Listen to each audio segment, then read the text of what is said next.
We finally have a fair fight. For the first time in I don't know how long, DC actually has a chance to dethrone Marvel as the king of making superhero movies. Both DC and Marvel fans alike are waiting for July with bated breath for when they get to see both Superman and Fantastic Four. But there's a lot we're getting before then, so let's go through the slate of films and shows that both of these studios are set to release this year. I'll give you my thoughts on each project, and at the end of the video, I'll let you know which studio I think is in a better position to win this year. I'm also not going to talk about anything that's not canon within these main film universes, so that leaves out projects like Marvel's new animated Spider-Man show. But first up on the list is Creature Commandos, because it is still ongoing, spilling into 2025 after its 2024 debut. When all the early reviews came out for this project, almost all of them said that this show gets better over time. And now I am also here to tell you that that is very much the case. I think it took a while to find its footing, and it doesn't do anything revolutionary for animation like Spider-Verse or X-Men '97 did, but it's a solid animated show crafted specifically for adults, which is not something we get much of nowadays. But while I do admit that it is good, it confuses me more than anything. I always thought that it was odd that this would be the first official DCU project because so many of its characters have ties to the old DC universe. Viola Davis's Amanda Waller had scenes with Margot Robbie's Harley Quinn,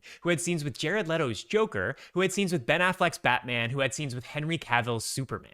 I feel like most casual viewers of this show won't understand how to separate these universes, given that it doesn't seem like much thought was given to drawing that clear line in the sand. So no matter how good this show is, I still think it's somewhat harmful to what James Gunn is trying to build. The next big project is from Marvel, and it is Captain America: Brave New World. When this film got announced, I didn't care about it at all. I thought the Falcon and Winter Soldier show was bland, and Anthony Mackie's Captain America has always felt like small potatoes when compared with Chris Evans' Steve Rogers, the biggest potato of them all. But the trailers for this movie are so damn good that I just cannot help but be hyped. Whoever is making these trailers deserves a raise. I know that's an overused expression, but I mean it. Rarely has a trailer made me feel so excited for a movie that I otherwise wouldn't care as much about. My main hope is that this movie plays out like a thriller instead of your typical superhero film. I don't want this movie to focus too much on flashy fights with Red Hulk. This movie will win me over with subtlety, not excess. And while I'm looking forward to this movie, I don't really care how it turns out. If this movie sucks, it'll just get added to the mid-tier pile of films they've been churning out recently, and it won't really hurt my feelings. I honestly feel like that's an advantage Marvel has at this point. If DC flops their first film, everyone will ridicule them, and it'll be hard for them to ever win loyalty later. But Marvel had such an amazing 10-year run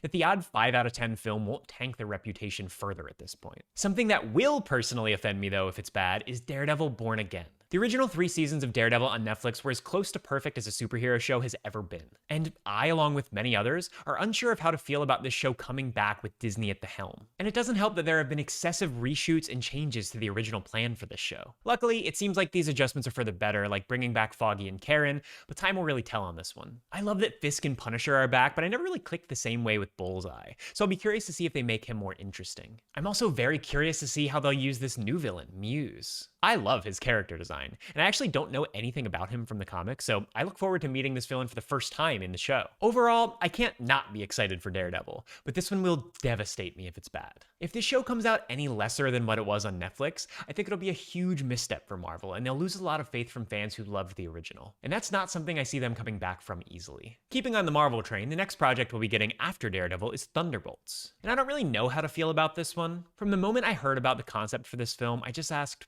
why?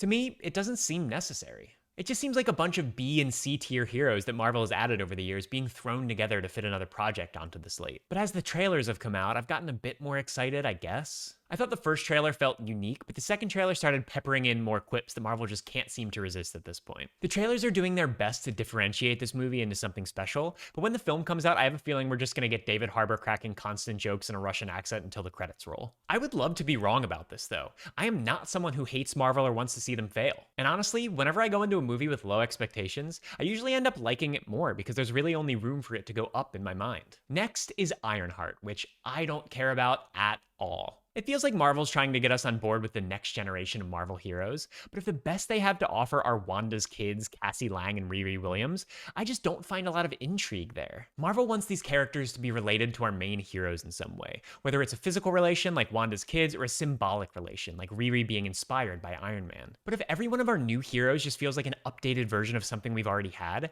it creates an identity problem. Marvel certainly has no shortage of heroes in their arsenal, and I'd love to see net new characters in this universe instead of retreading old ground. I thought Shang-Chi was the perfect addition to the MCU, and he can stand on his own 2 feet. If the rumors are true and they're setting up a young Avengers movie with these characters, I don't think it will be anywhere close to as big as Marvel thinks it will be. But as for this show, if it gets like immaculate reviews before it releases, I'll watch it for sure. But it just seems like another substandard show that doesn't need to exist. But hey, if it's bad, I also won't really care, like I said before. And we'll only have to sit with it for a month or so because we have two of the biggest movies of the year coming up in July. The first one is Superman, and I am so unbelievably excited for this movie. I have always loved Superman. I saw Man of Steel on opening night in 2013. I was so excited that DC was building a grounded universe with Superman at its head. Henry Cavill felt like the perfect man for the job, and the trailers were next level good. But I walked out of the theater so let down. To this day, I haven't gotten over how bad I thought that movie was. And then the constant barrage of terrible projects coming from DC over the next 10 years left me broken and bruised. I'm honestly surprised it took this long for DC to pull the plug in the Snyderverse. I genuinely don't know who liked those movies. I know people swear by them and defend them online,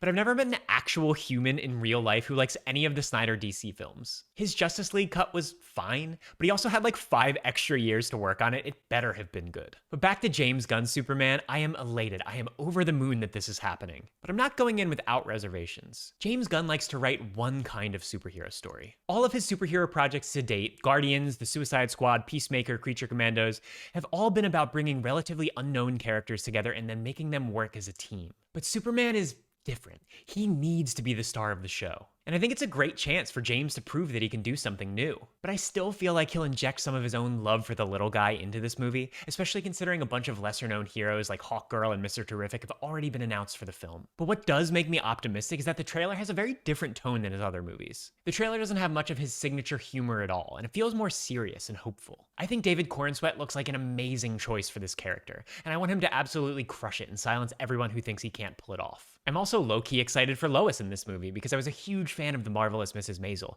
and I think Rachel Brosnahan is equally great for her role. If this movie is amazing, I think DC will be in a great position for the future. There are so many people who seemingly want this movie to fail, so if they walk away from this movie excited for the next one, that is a huge feat that could turn the tides in superhero media. Supergirl, Woman of Tomorrow will immediately have more attention on it, and DC will be considered a true power player once again. But if it isn't good, then I don't think DC will ever dethrone Marvel under James Gunn. The stakes are just so high on this movie, and audiences are going to make up their mind after this one film if they want to follow James Gunn along for the ride. If this movie doesn't stick the landing, DC won't be able to truly compete moving forward. But luckily, I think it has a much better chance of being amazing than it does flopping. But Superman is not my most hyped movie of 2025.